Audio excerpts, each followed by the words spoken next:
Hey, hello guys. How you doing? Great to be back again. Great to be back again this Sunday night in the States, this Monday morning in Asia. We're going to be taking a look at a new world order of friends. Friends till the end, maybe not. A new world order of friends are aligning while some friendships are declining. And we're going to take a look at a few reasons why. And before that, we'll revisit the Nick Giambruno interview. And we'll take a look at a few items on Gerald Solente's Trends Journal. So in the meantime, I want you guys to tell me why you think we're seeing a new world order of friends. For now, though, let's all get ready to saddle up and silver up. And I'll be with you in just a bit. Thanks for being here.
Yeah, hello again, everyone. Oh, excuse me. Thanks for joining us again one more time on Silver Bullion Television, SBTV. I'm your host, Patrick Rivera. Glad you all could be here.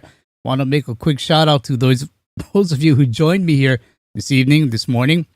David Begley, Aloha, Tony, Mike L, Mutant Ref, Chris Primer. Yeah, where am I? What's going on? Absolutely. Miss Petite, how you doing? Carrie Ellen Wilder, hello, good morning, or good evening, I should say. Out in Pennsylvania, Jay Delaney, aloha.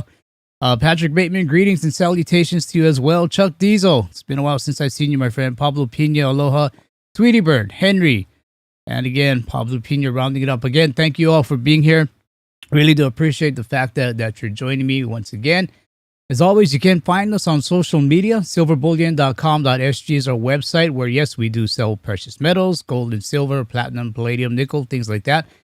But more than that, we do specialize in systemic wealth protection. And as I always say, we do need options. And if you do know what's going on out there, systemic wealth protection is something that you need to understand and take a look at. So go ahead and shoot us an email, sales@silverbullion.com.sg, and let's have a chat. Let's see what we can do and see how we can fit your needs. Silver Bullion SG is where you can find us on Facebook. Silver Bullion PL is our Twitter handle, PL for Private Limited.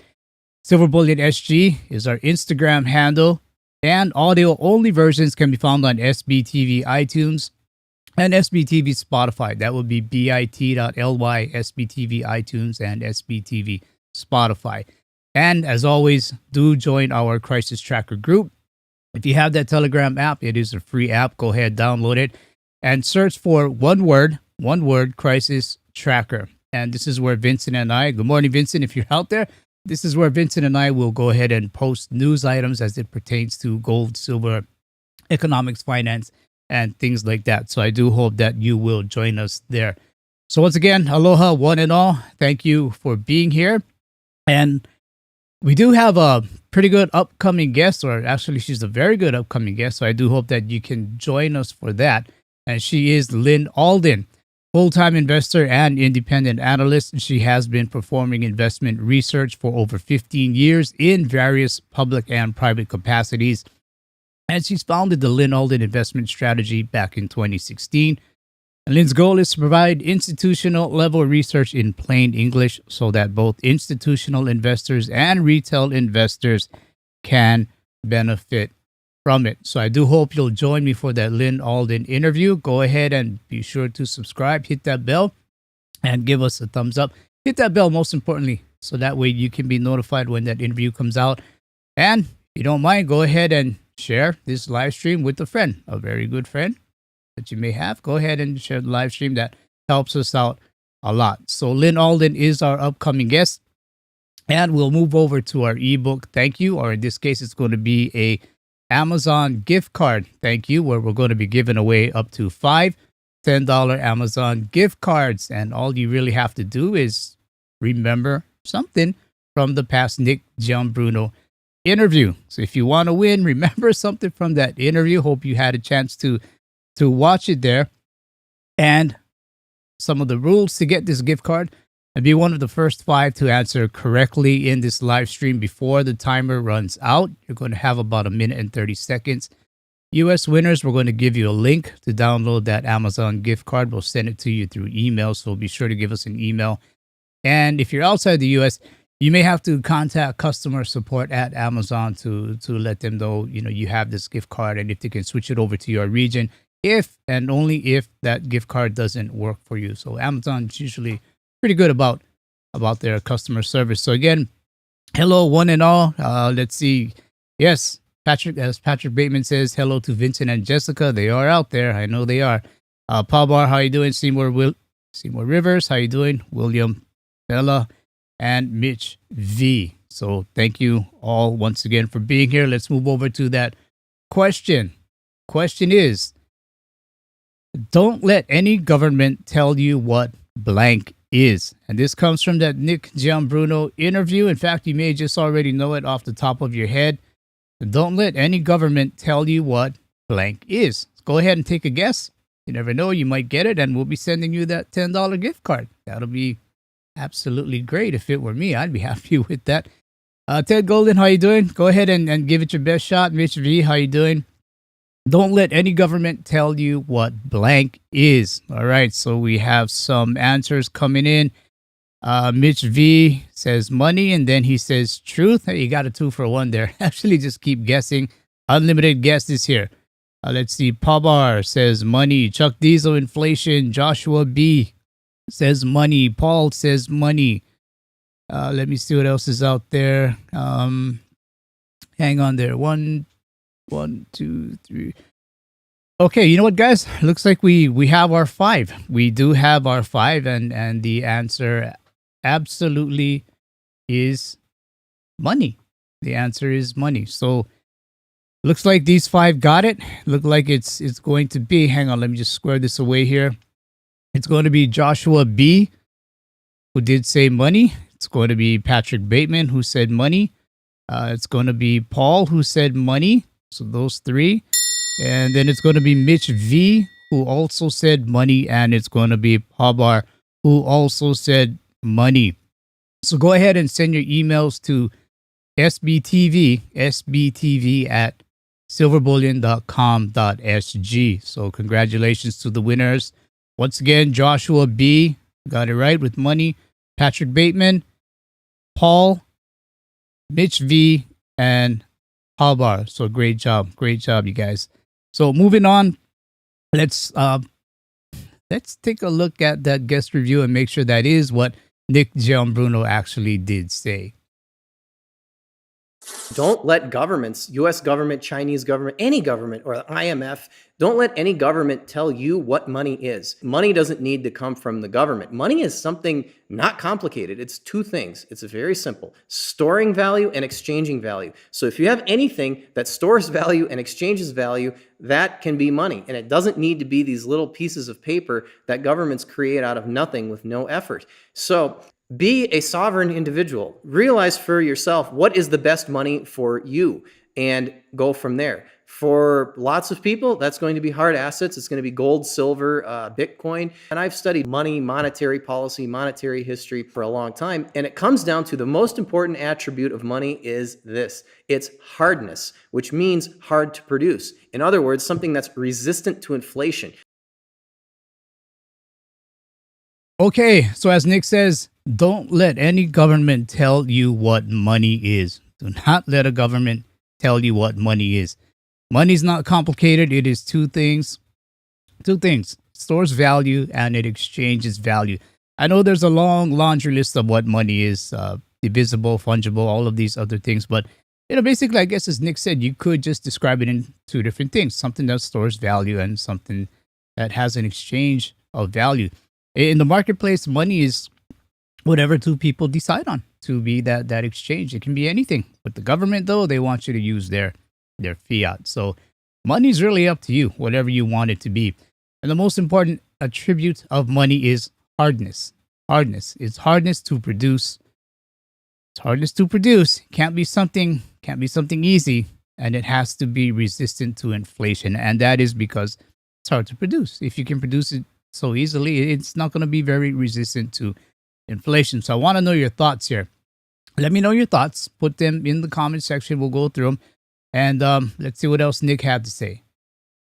For the first time, the Saudis are considering selling their oil to China, not in dollars, but in Chinese yuan. It will undercut the dollar tremendously because the Chinese, they're the number one oil importers and they're the number one customer of Saudi Arabia. So they're able to twist the Saudis' arm and say, we don't want to pay you in dollars, we want to pay you in yuan.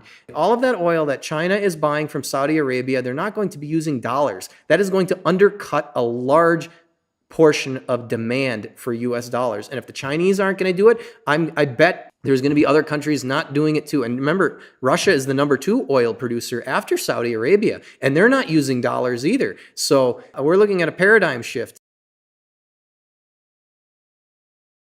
Okay, a little bit of housekeeping here. Patrick Bateman, thank you once again. Give my gift to the 5th place person, please. And scrolling back up, I do see that number 5 is, what a name, Voting is Violence, who also said money. Okay, so voting is violence.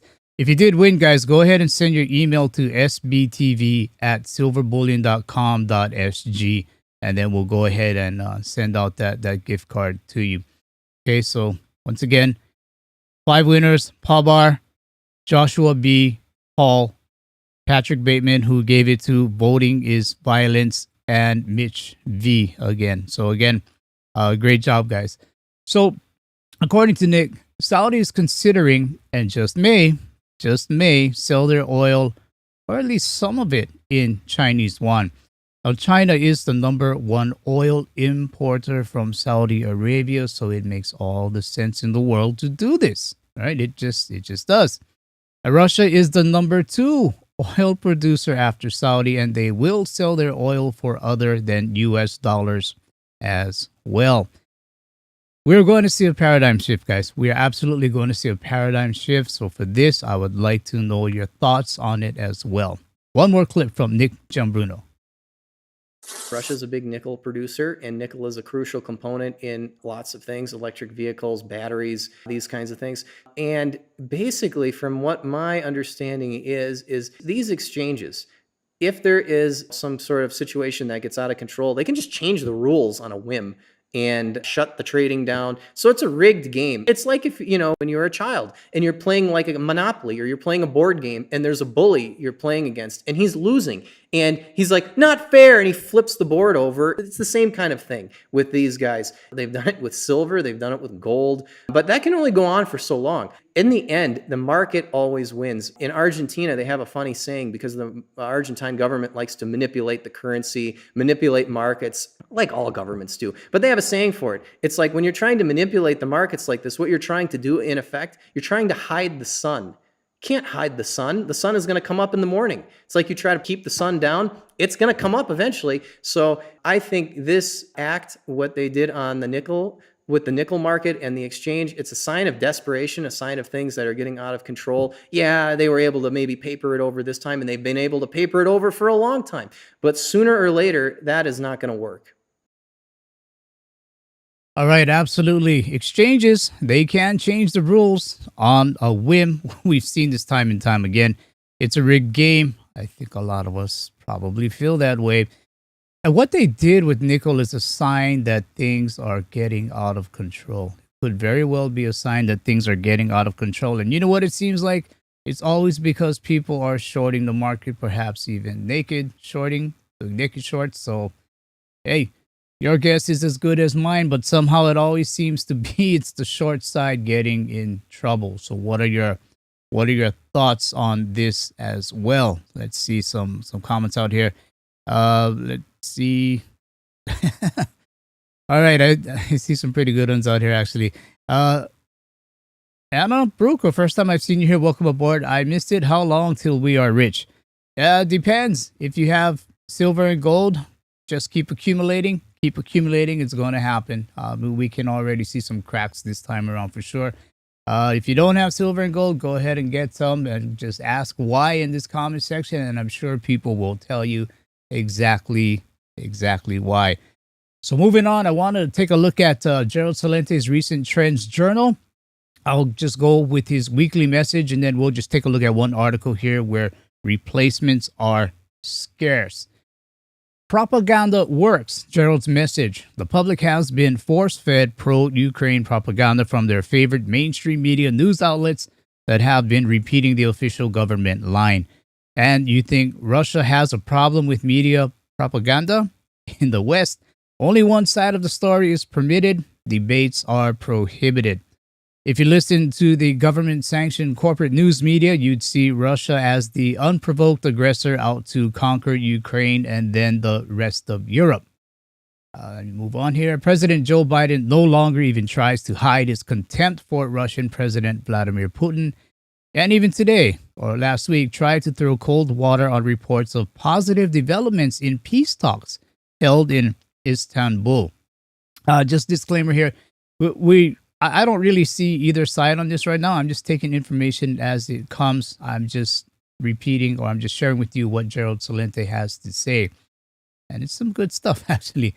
Business as usual, the new abnormal. Businesses across the U.S. are reopening after months of needless bug lockdowns, but many face a new reality. Unlocking the door doesn't make a difference if nobody's walking inside anyway. And since the first round of lockdowns, lifestyles have changed. Politicians who get paid regardless sold the line to small businesses that customers will come back, but that was just a fantasy. For example, as we detail in this week's Trends Journal, once bustling Manhattan has half the commuter traffic in Grand Central and Penn stations, and empty storefronts are spread across the city.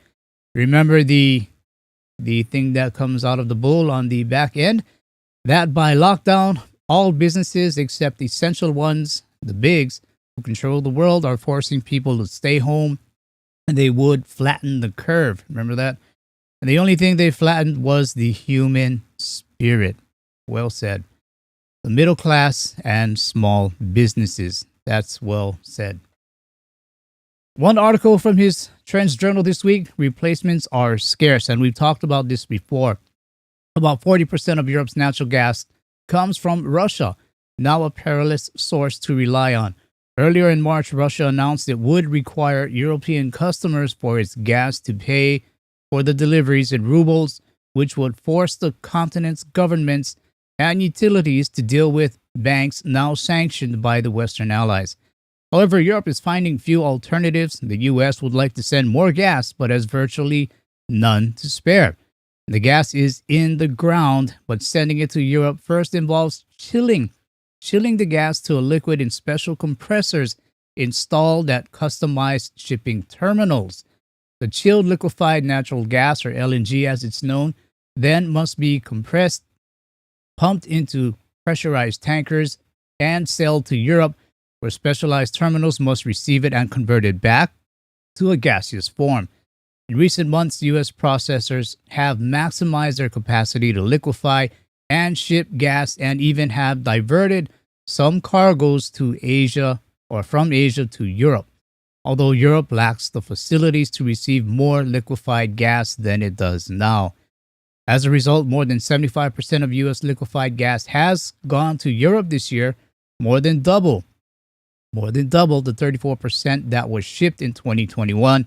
More terminals are being built on both sides of the Atlantic, but building a single terminal can take as long as 5 years.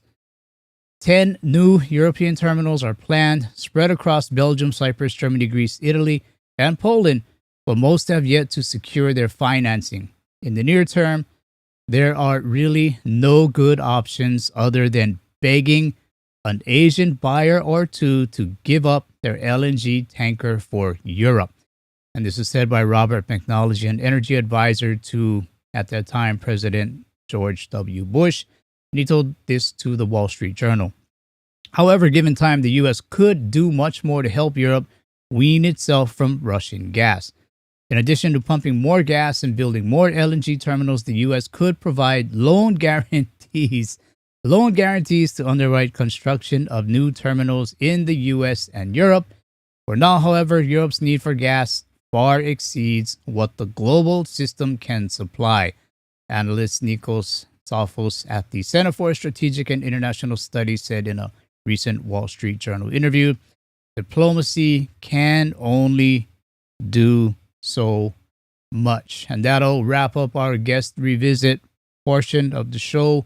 And we're going to move on over to our website. But first, what do you think? This is something that we have talked about for quite a while, where Steve St. Angelo came on and he did talk about the countries that had excess energy to provide, which was basically Russia, and you had Asia and Europe who were in deficits, and the U.S. and the rest of the countries, they can't make up for the shortfall for Europe. So at some point, probably now, Europe is going to be tested. They are going to be tested, and what are they going to do? Let's see what happens if we start to see cracks with Europe. If we do, it can't be helped. I mean, they have to take care of these people. I mean, yes, there are pacts and treaties involved, but they're also sovereign countries. So we'll see how this plays out. So let's move on to our website, silverbullion.com.sg. Let's take a look here. Let's see, silver slightly up. Let me change it to US dollars. I know it went down first thing this morning and it came right back to right about where it was. So once again, silver is still on that roller coaster ride. Gold is up a bit as well. Let's move down here. Silver to gold ratio is still right about that 78 level. Really, really tough to crack. Anything sub 75 right now. It did that fairly frequently just a few months back, but now it's pretty tough here. So 77.9. What that ratio means is right now it's more than likely a better time for you to be buying silver than gold. The reason is because gold or silver is undervalued compared to gold. Historic ratio is about 16-1. Miners are telling us it's about 8-1 coming out of the ground, but yet the paper markets are telling us it's 78-1. So definitely silver is undervalued relative to gold in the paper markets, but nature is telling us otherwise. So featured products here, again, the most popular one, or one of the most popular ones, are these LBMA bars, and we'll get to that in a minute. I just want to help out, some people who are interested in opening up an account with us. Some resources that you might want to take a look at is under this tab, resources. And a lot of times people do ask, how do they pay? So you would come to resources, go down to payment options, and then you see the different currencies that you'd be able to pay in. And all you need to do is just click one of them. Okay, so in the case of, let's just say, euros, perhaps, just click on euros, and you're going to see how you can go ahead and make the payments. It'll be listed here. So that's just one way to help out people who are looking to open an account and are wondering how to pay. Same with US dollars. You would just click that there, and then it would tell you the different ways you can pay in US dollars. And again, of course, same with Singapore dollars here locally. So this is a good thing to always check on. Go to these resource tabs, and there will be things here that you can go ahead and check on. So if you did look at precious metals and you go down to silver bars, yes, you would see these LBMA good delivery bars. These are extremely popular because of the smaller spreads and the closeness to that spot price. And what you would do is you could either pick it up from the shop or store it in the vault. And if you want to store it in the vault, you would have to sign up as a user. And we have a few different types. Could be personal, could be joint, a trust. Precious metals, IRA, business account, and a joint account with the miner. Let's say perhaps it is a joint account for you and your spouse. Both of you would just fill out the application here. Very basic information. You would need an ID, fill out that application, send it, and then that's it. That's it, really. It's that simple. And for references, again, as always, we'd appreciate if you'd go down and click YouTube SBTV. It's as simple as that. Again, there are 6 different types of accounts that you can go ahead and choose from. And again, be sure to check out the resources tab. This has a lot of good info. And if you want to know the price of storage, just click on storage and you can see storage fees. And one quick interesting thing about this, you can see it's about a little bit less than 28 cents Sing dollars, 28 cents per ounce per year. US, it would be a little bit over 20 cents or still 20 cents per ounce per year. And the thing is, as I just said, per ounce per year. So what that means is even if the price of silver goes up, which we all expect it to do over time, let's say if silver reached 49, the percentage will be 0.41% of the silver holdings. If silver went up to, let's say, 74, your percentage would even go down still to 0.28. So what I'm saying here is if you expect silver and gold to go up, this is what you would want your storage provider to do. Charge you by weight, not by spot price percentage. Because if they charge you by the percentage of the spot price, that means your storage fee is going to go up. Whereas for us, your storage fee actually goes down relative to the amount of silver that you are holding. Okay, so moving on to Twitter. Let's see what's out there in the Twitter sphere. Let's see. Charles R. Cherry. I wonder where the extra $5,200 will come from. I doubt the average wage is going up that much. And this is in reference to Americans should budget an extra $5,200 this year to cover rising prices. Do you have that? Do you have an extra $5,200? Excuse me for laughing, but I mean, sometimes what else can you do at this point with the way things are going? Chris Martinson. I think you folks all know him well. It looks like Germany, Europe, and the world are about to rediscover that energy is the master resource, the source of all power, literally and politically. Everything in life is a derivative of one's energy surpluses. And this is in reference to Gazprom has stopped deliveries of Russian gas to Germany via the Yamal-Europe pipeline. And today, the volumes began to flow in the opposite direction, according to network operator Gascade. So this was tweeted out April 2nd. David Morgan, we hit a new milestone, a sad milestone. Gas is now officially more expensive than the movie I Am Legend imagined it would be during the apocalypse. I think I don't need to tell any of you folks out there that gas prices has been rising. You've been seeing it. And David Morgan again, new artificial intelligence detects mental disorders based on web posts. This one's curious because it seems like if you aren't towing a specific narrative or two, and if you have a different view of a narrative or two, you might be seen as having a mental disorder. So that might be all of us here. We might all be considered as having mental disorder. So you got to watch the world, guys. As I say, keep your head on the swivel. A lot of things are coming out, and some you may agree with and some you may not. From Wall Street Silver, Senator Warren calls Powell dangerous, but then wants to give him control over every last corner of the economy. Typical politician, right? She'll use the word dangerous as if she's on our side, but then she does what she does, as what politicians do, and they kind of give in to do the things that'll put them in better positions and not necessarily us in a better position. Deborah Robinson, gold is the only asset that can restore confidence in the fake global monetary system.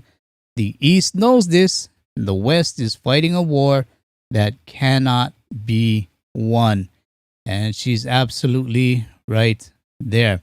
So I'll end it there. That was a look at Twitter. Very interesting things going on in Twitter, actually. So let me get back to you guys and see what you're saying in the comments here. Let's see. VK Travelog, how you doing? If you control food, you control the people. If you control energy, you control a country. Well, that's a great way to put it. If you control money, you control the world. It's even a better way to put it.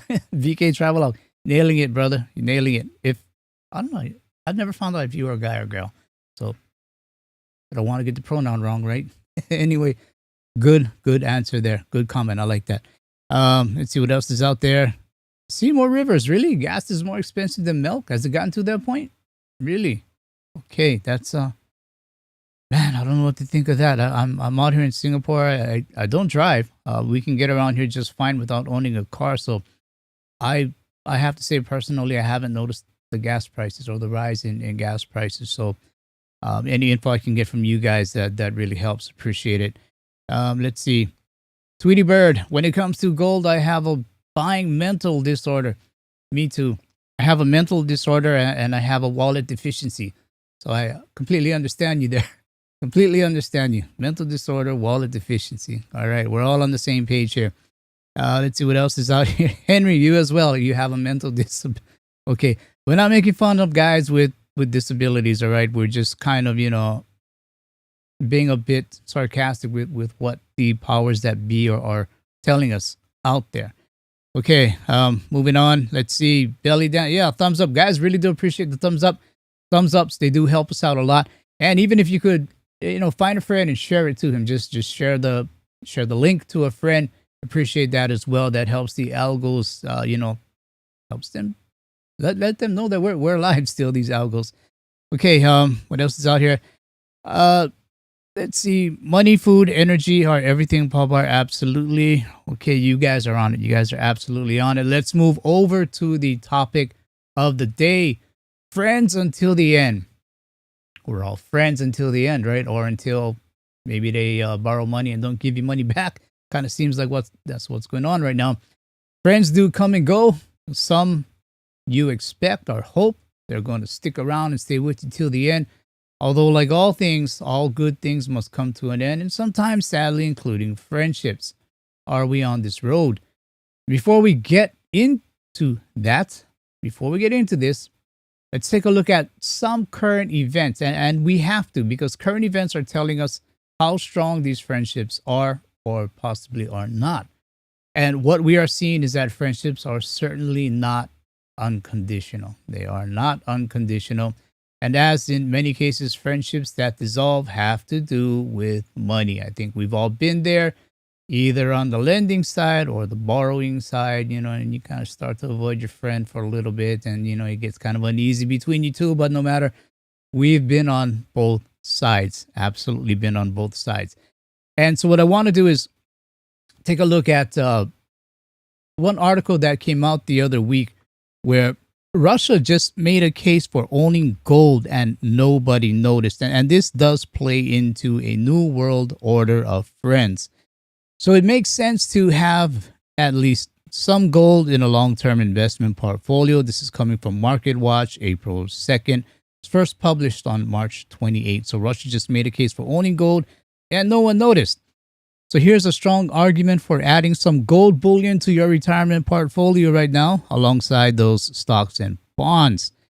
And it comes courtesy of Pavel Solvany, the head of the Russian parliament. Now, he spoke last week or the other week on the subject of all the economic and financial sanctions being levied against Russia following the invasion of Ukraine. Now, most of the coverage of his remarks implied that Russia might respond to the sanctions by switching from US dollars to Bitcoin for international trade. But a look at the transcript shows something quite different. Solvany added Bitcoin only at the end of a long list of other currency and trading options, and it was almost as an afterthought. So moving down, much more interesting was Solvany's main point that even though it has been mostly overlooked, if other countries want to buy oil, gas, other resources, or anything else from Russia, he said, let them pay either in hard currency, and this is gold for us, or pay as it is convenient for us. This is the national currency. In other words, Russia is happy to accept your national currency, being won, lira, ringgits, or whatever, or rubles, or hard currency. And for them, that no longer means US dollars, it means gold. The dollar ceases to be a means of payment for us. It has lost all interest for us. Calling the greenback no better than candy wrappers. And something else tied into this, by pegging the gold to ruble, Russia has just wiped out the dollar's clout from the world markets. Let me make this a little bit larger here for you. All right, Trump said that Putin is a really smart leader. Let me get the date here for reference. Excuse me for you. March 31st, 2002. Okay, so this is fairly recent as well. So Trump said that Putin is a really smart leader. Well, he said this for a reason. Even before invading Ukraine, Putin had prepared himself to deal with the imminent sanctions. But it was the dumb leaders of the West who couldn't match Putin's shrewdness. Biden imposed what he termed as crippling sanctions on Moscow and excitingly waited for the Russian economy to blow up. But, much to Biden's chagrin, that delusion never saw the light of day. Now consider Russia's steps to shore up its currency, the ruble. Russia, with three major steps, has effectively recovered the lost valuation of its currency, and now market experts say that the Russian ruble is now more stable. It's now more stable than the US dollar. Ouch. Ouch. So again, what was said here, let them pay in either hard currency, and this is gold for us, or pay it as it is convenient for us. This is the national currency. In other words, Russia is happy to accept your national currency, won, liver, ringgits, or whatever, or rubles or hard currency, and that being gold. That being gold. So some pretty interesting things that were said here. And for them, that no longer means US dollars. Again, it means gold. The dollar ceases to be a means of payment for us. It has lost all interest for us. And this is said by Parliament members Albani. And he added that the greenback or US dollars are no better than candy wrappers. And I tell you something, where in history has the dollar been candy wrappers on this scale, with this magnitude, on this global stage? Where has anyone else ever really said this? But hey, I'm not worried. I'm not worried at all. I'm not worried what Putin says. And neither should you. Remember, Jerome's got our back. Remember what he told us? Is the world's reserve currency. There really is no currency that's close to being able to compete. That's because of our democratic institutions and our record of maintaining low inflation, and because we have open capital markets and are great traders with the rest of the world. I don't see anything changing in that anytime soon.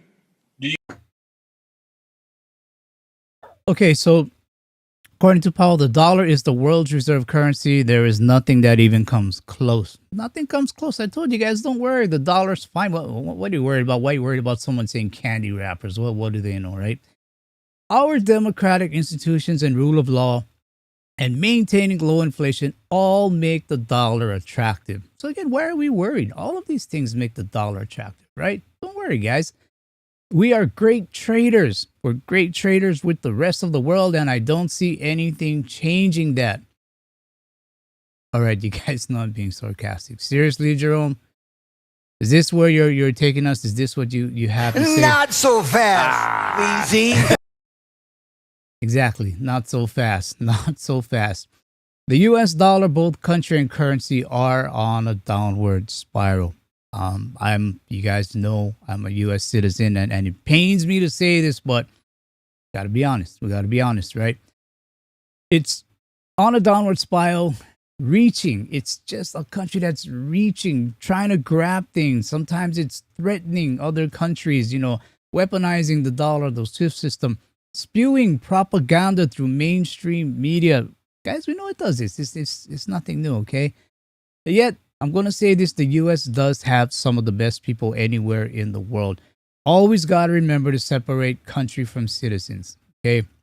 A lot of times the government may not be, doing the right things, but the people are. A lot of times the people just are simply trying to make a living, and we're simply just trying to do the right thing. Provided they're not on TikTok doing crazy things or accepting Hollywood awards. Uh-oh, Richard. Oh, wow. Wow. Well, friends, I think Chris Rock is going to have a new world order of friends as well. Absolutely. And, Powell himself, he had a reality slap. I'm going to say it. He had a reality slap when he had to come out just a few weeks back and say this. We do benefit from being the reserve currency for the main reserve currency for the world. And that really is because we have open capital accounts and the rule of law, and we have inflation, over a long period of time under control, so that the dollar preserves its value. And so our markets are the most liquid, and it's the place where people want to be. Over time, the question is, if some want to move away from the dollar, what will be the effect on us? I don't think it's something you would feel right away. Over time, they would have to create an economic ecosystem whereby another currency becomes, a better currency for them to use. What we can do is we can make the dollar the most attractive currency by continuing to have the rule of law and open capital accounts and make it an attractive place for people to invest and to use in their businesses. There wouldn't be any short-term effect of that. Over time, though, it would I suppose it would diminish our status as the reserve currency. It's also possible to have more than one large reserve currency, and there have been times when that was the case, and so it's not really clear. Yeah, so we must keep the dollar attractive, he says. We have rule of law, he says. Another currency must create another economic ecosystem is basically what he's saying. And he said this back in early March, so it was just a few weeks ago. So he's definitely doing a Powell pivot once again. Powell pivot. And he says they, meaning the competition to the US dollar, will have to create a better currency to use. Well, would gold be a better currency there, Jerome? Would gold be a better currency? See, Powell, he doesn't understand this. He doesn't understand this because of Fed tradition. People in the Fed do not understand this. And what I mean is we just need to go back and remember what this guy said. Mentioned the price of gold, but I think it reflects a lot of things. It reflects global uncertainties. I think the reason people hold gold is as a protection against what we call tail risk, really, really bad outcomes. And to the extent that the last few years have made people more worried about the potential of a major crisis, then they have gold as a protection. Do you think gold is money? No. All right. So Bernanke did go on to say that people have gold because of tradition. People hold gold because of tail risks, really bad outcomes. Well, that's what we're seeing, right? Would that be like the dollar and the SWIFT system being weaponized? Would gold be protection against a major crisis? That's what Bernanke says it would. It would do. And gold is not money, it's tradition, is what he says. And that was just one clue to the world to go and get gold, and countries did. So what happened here was, this is part of the problem, if not the problem. By having a neutral reserve currency like gold or asset like gold, it creates, remember this word, trust in trade. Having gold or true, real money, hard money, creates trust in trade, and that's what a lot of this is about, trust in trade. When there's no trust in trade, countries will insulate. They will insulate. And what I mean is this, because this is what's really happening in Asia with all of this talk going on. What will happen is things like this, where Powell says war may speed, let me make this a bit smaller here, where he says war may speed China's moves to insulate against the dollar. This is coming out of Bloomberg.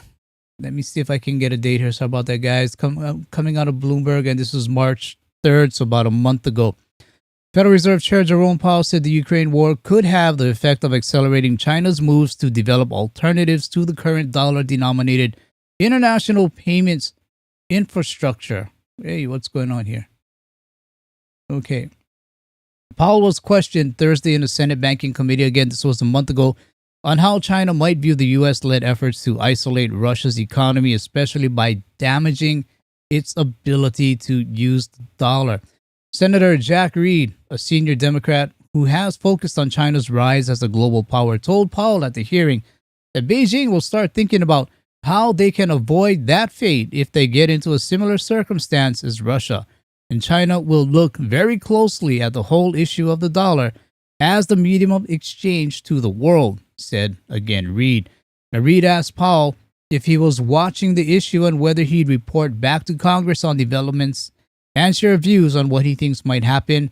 Yes to all of the above is what Yes Man Powell said. And he said that China has, for some time, been working on the reserve currency status issues and been developing a messaging system. And this is key. It's the messaging system for international payments that's like the SWIFT system. And the U.S. and European nations have moved to bar Russia from using SWIFT, which is vital to international payments in dollars. And this is just a quick take here. Last one, why SWIFT ban is such a potent sanction for Russia. And that's been going on for some time. Powell said of Chinese efforts to insulate themselves from what Reed described as the same thing they're observing in Russia now. Okay, so we kind of went through this. And here's an important thing, or why this is important. Let me make this a bit bigger here. So China's trying to insulate because they see what's happening. But when you look at other countries as well, Russia and India, they're going to find ways to trade despite sanctions. So Russian Foreign Minister meets Narendra Modi and praises India's refusal to condemn Ukraine invasion. Okay, so let's see what this is about. Indian Prime Minister Narendra Modi has afforded Russia's foreign minister the honor of meeting as Sergei Lavrov praised India's refusal to condemn the Ukraine invasion. Lavrov, who is visiting the country, predicted Moscow and Delhi would find ways to circumvent illegal Western sanctions and continue trade. You got to remember, India, for lack of a better word, it's a poor country, and they are able to buy discounted Russian gas, and the U.S. wants them to buy more expensive U.S. gas. So again, this all comes down to every country is sovereign, and they're going to have to do what's best for their people in some cases. So Modi had not met the string of other foreign ministers to arrive in Delhi in recent days, including the UK Foreign Secretary Liz Truss and the Chinese Foreign Minister Wang Yi. So Lavrov looks to have been singled out for attention by the Indian leader. Now, India has abstained from successive United Nations resolutions censoring Moscow, calling only for an end to violence, and has increased its oil purchases from Russia, its biggest supplier of arms. So there you go.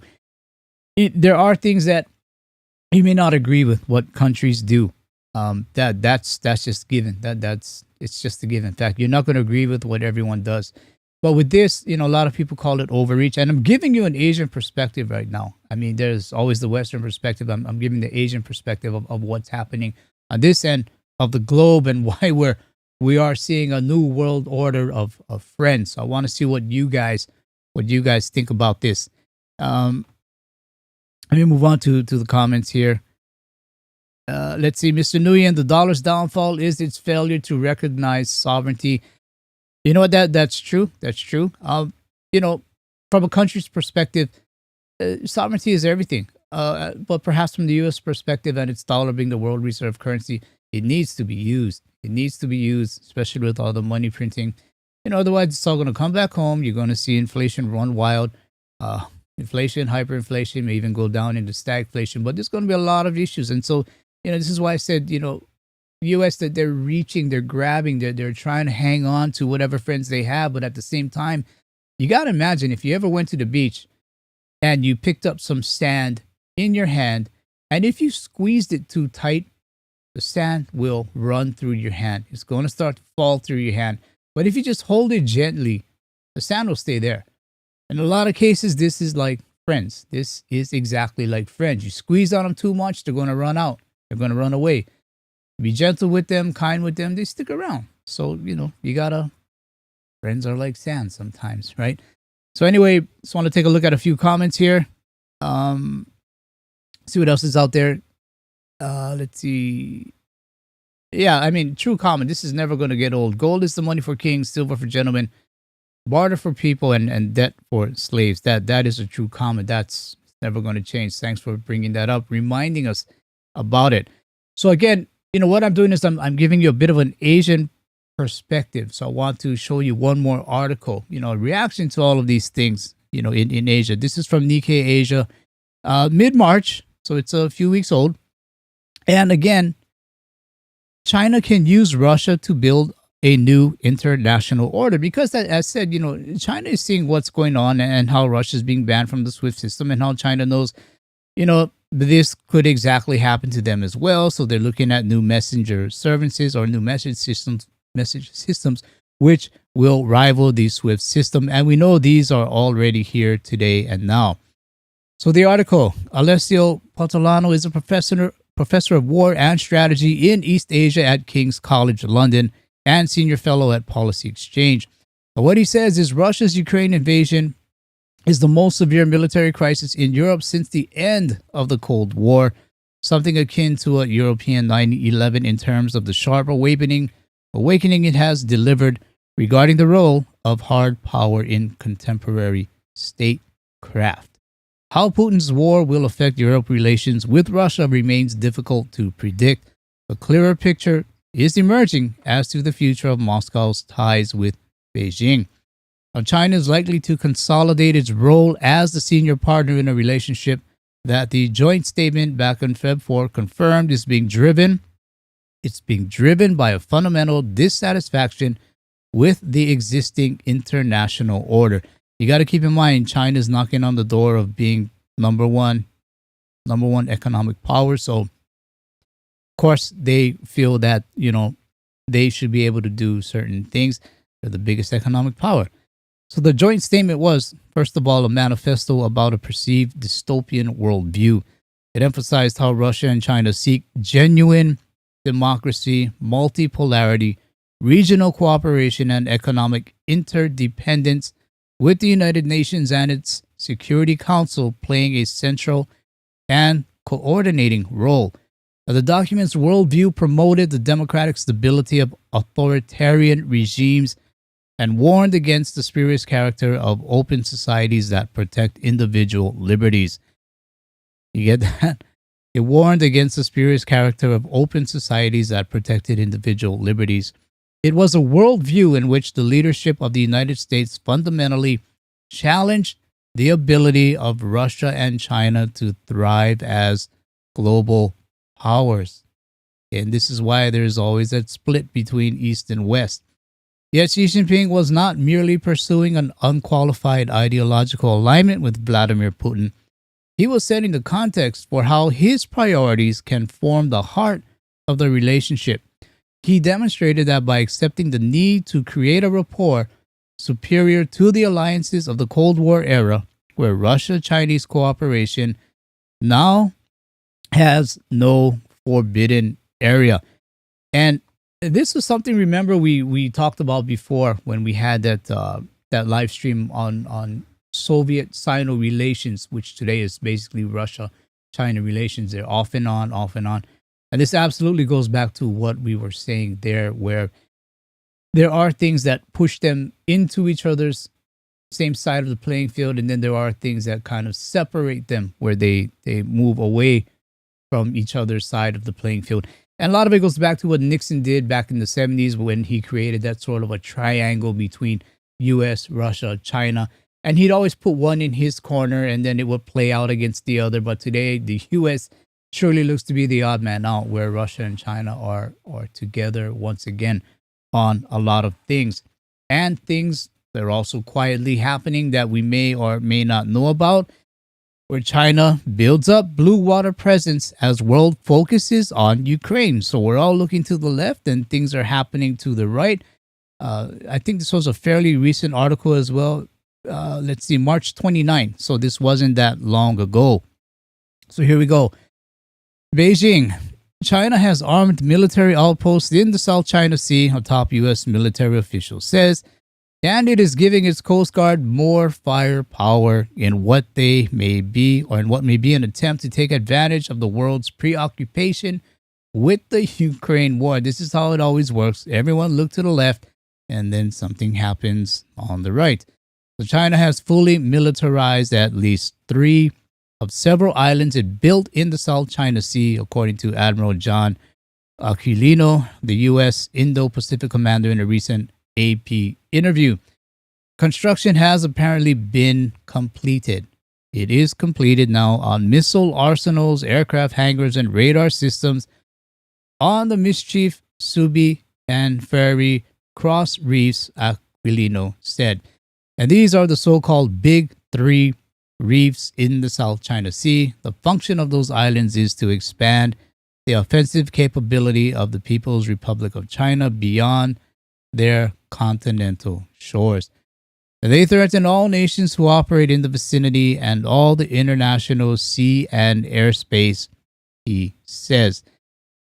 Again, it really depends on how you look at things. Is it a threat? It may be for some. Is it a defense? It may be for some as well. So, really, the world, it is a divided place. Everyone has an opinion here.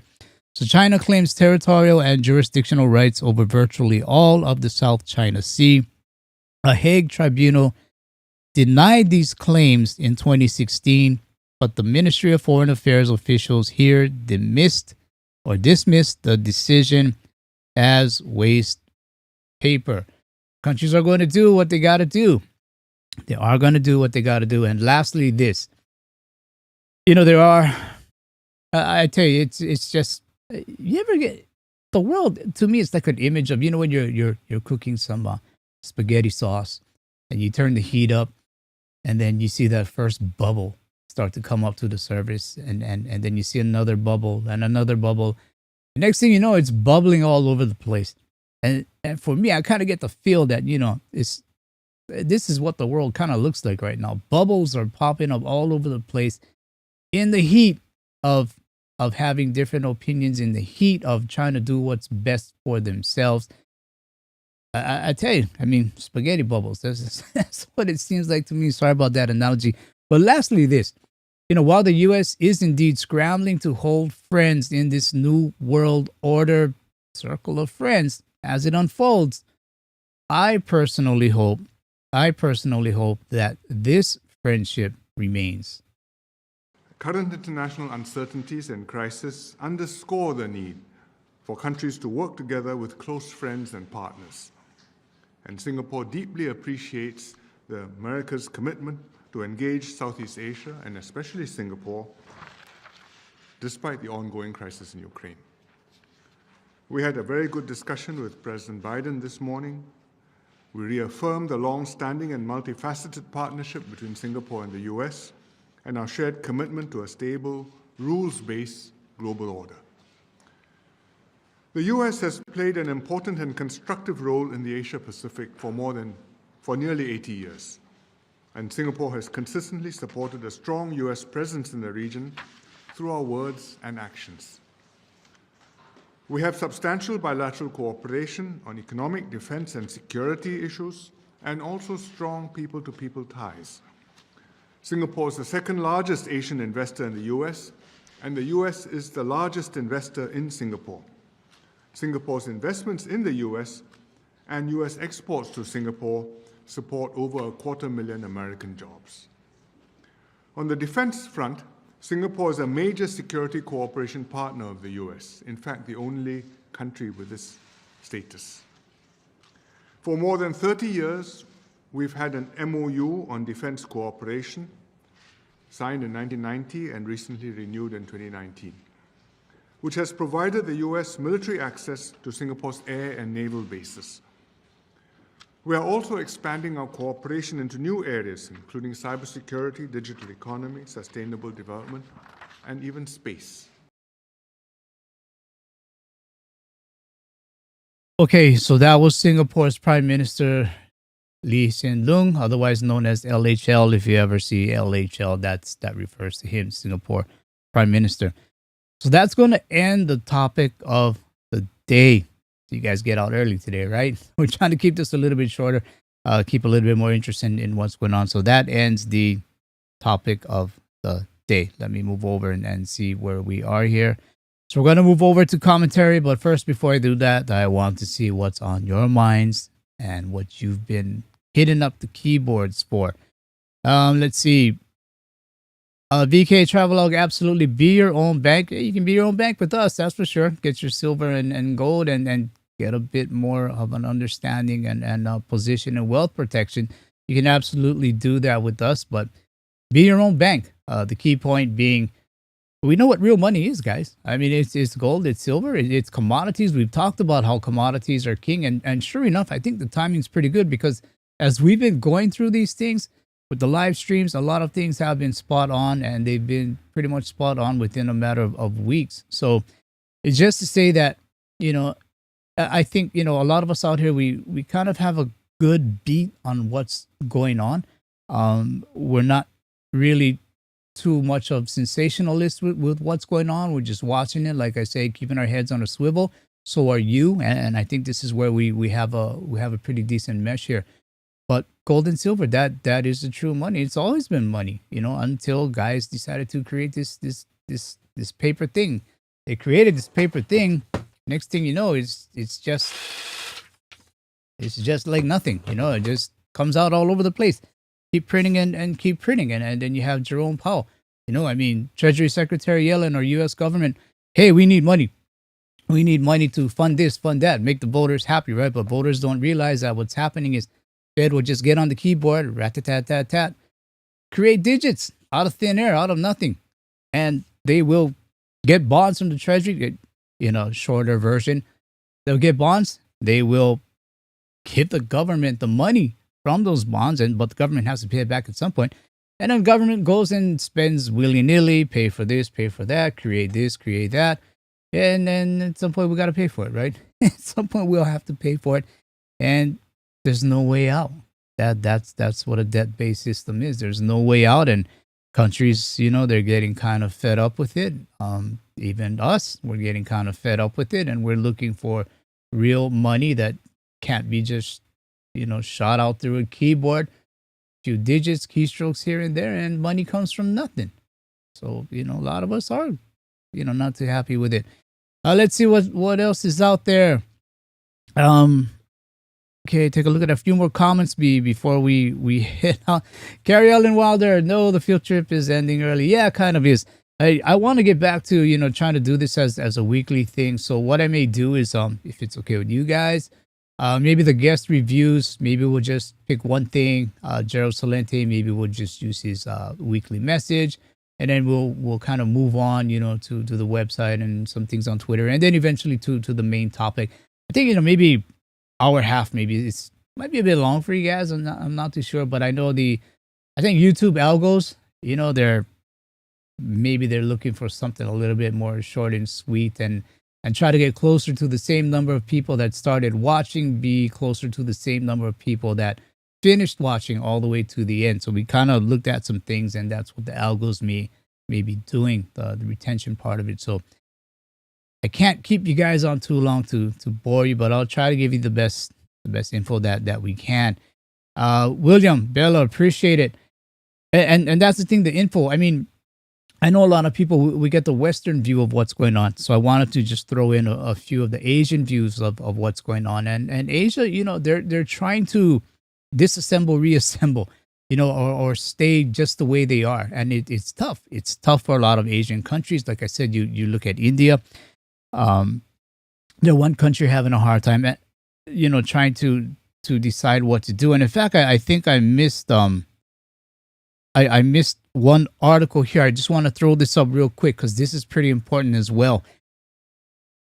It's an article where Biden puts U.S. in hot water by ruining India's efforts to normalize ties with Japan. And this is important, so I just want to make sure I get it to you.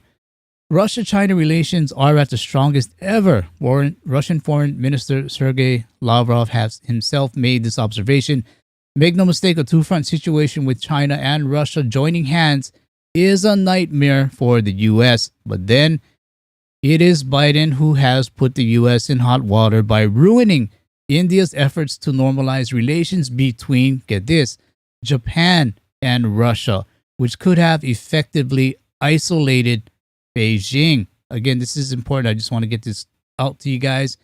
India's efforts to normalize relations between Japan and Russia. Now, New Delhi is a unique power that enjoys friendly, time-tested relations with both Moscow and Tokyo.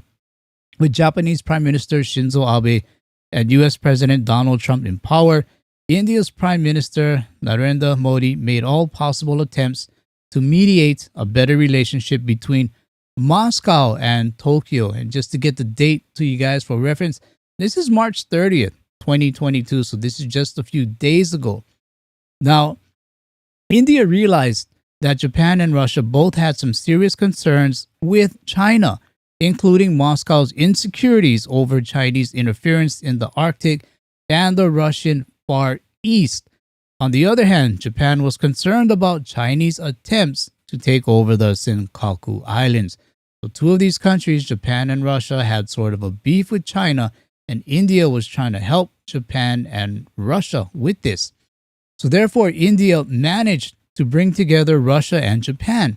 Japan got ready to invest in Russian Far East, and it seemed as if Moscow and Tokyo were also ready to bury the hatchet or the samurai sword over World War II era Kuril Island dispute. The two sides even got ready to develop the region together. Now, India on its part proposed a trilateral platform and mediated the evolving Japan-Russia relationship. And then, well, Trump was in line with India's agenda. The former U.S. president believed that China is the main threat to the U.S. and Beijing was his only point of focus. If India was trying to normalize relations between Japan and Russia, Trump had no problem with that. But with Biden, it's different. He's someone who keeps demonizing Russia. We know the story, right? Russia, everything, right? And also believes in Cold War tactics of forcing other powers to choose between Moscow and Washington. And therefore, India no longer finds a space to maneuver an India-Japan-Russia trilateral. So meanwhile, efforts to bring peace between Japan and Russia, they've been sabotaged. So following the Ukraine war, Japanese Prime Minister Fumio Kishida has been rallying behind Biden. For Japan, it was never really an option to avoid taking the U.S.'s side amidst the Ukraine crisis. However, this has angered Putin, who has suspended peace treaty talks with Japan. Okay, so that was one thing I wanted to get in there. And this is the whole new world order of friends. You know, Japan, traditional ally, sticking with the U.S. They had a chance to settle a dispute with Russia and perhaps, you know, do some economic activities with each other. But U.S. basically said no. And Japan fell back in line with U.S., the traditional ally. And you know, of course, Russia's not happy about that. But again, it just goes to show that we are really just 1-2 items away from seeing countries realign, disassemble, reassemble. So this is just one example of that. Wanted to get that in. And don't take this politically. Don't take it politically. It just goes to show that it's a very fragile world full of spaghetti bubbles right now. So we all got to, you know, just kind of hope that spaghetti tastes pretty darn good. So anyway, a few more comments and I'll head out here. Let's see. Steve Hall, true, in Weimar, there was a brief reprieve once hyperinflation started. That is true. And we know as hyperinflation went on, what did they do? They brought in new currency. They brought in new money and they tried another new form of money and, you know, eventually they settled. And this is the fear a lot of us have, where if the US dollar hyperinflates away, this is the door central banks need to bring in that central bank digital currency. This is on a lot of people's minds. Absolutely. Take a look at a few more comments here.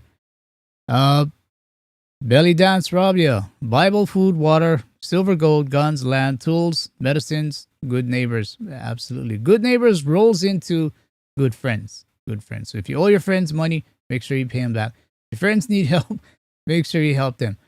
But don't disassemble our friends. You know, like I said before, it's the same like when you hold sand in your hand at the beach. You squeeze that sand too tight, it starts to run out of your grip. You just hold it gently enough, it'll stick with you. It'll stay in your hand. So try to remember that. Let's see, maybe last comment here, and then we'll head out here. Let me see. Well, this is pretty interesting. Mutant Ref. 16th Amendment enslaved everyone in the U.S. and you have to pay an exit tax to give up your citizenship. Proof you are enslaved to have to buy your freedom. You know, guys, I remember this. There was a time a few years back to give up your citizenship. I think it only cost like $200 or $400 or something like that per person. And overnight, this is when it was Obama's turn. Overnight, it switched to like 2,000 plus. I think it was like 2,001 or $2,400 to renounce your citizenship, just overnight. And that really, you know, if you're an average family, average income, let's say 4 kids, 2 kids, 4 kids, you got to pay that amount for every single kid or every single person in your family. And that kind of locks you into or puts a financial wall around you being able to renounce your citizenship. So even though if you manage to go to another country, you are still probably going to remain a citizen and subject to taxation laws and everything else. So that's a good point. It's a good point you brought up. Overnight, it changed. I think it went from $200 or $400 to over 2,000 overnight. Nobody knew about it. Nobody really knew about it, and I saw it, and I'm like, oh boy, okay, here we go. The financial walls to keep people in the country. So we'll see what happens with that. Okay, Steve Hall, Charlotte, North Carolina. Thanks for being here. John Mateo, South Carolina. How you being here? First time I've seen your name, Steve Hall. Thanks for joining. So with that, you know, as always, be a blessing, not a burden. Watch out for those spaghetti bubbles. We know what's happening already. We're all in the same boat together, guys. I'm right there with you, and I know you guys are right there with me as well. Let's do what we can do. Remember, real money, gold and silver. Winners, send us an email, sbtv@silverbullion.com.sg, and I'll be seeing you guys next week. So you guys take care. As always, saddle up for what's coming ahead and silver up as well. I'll see you guys next week. Thanks for joining me.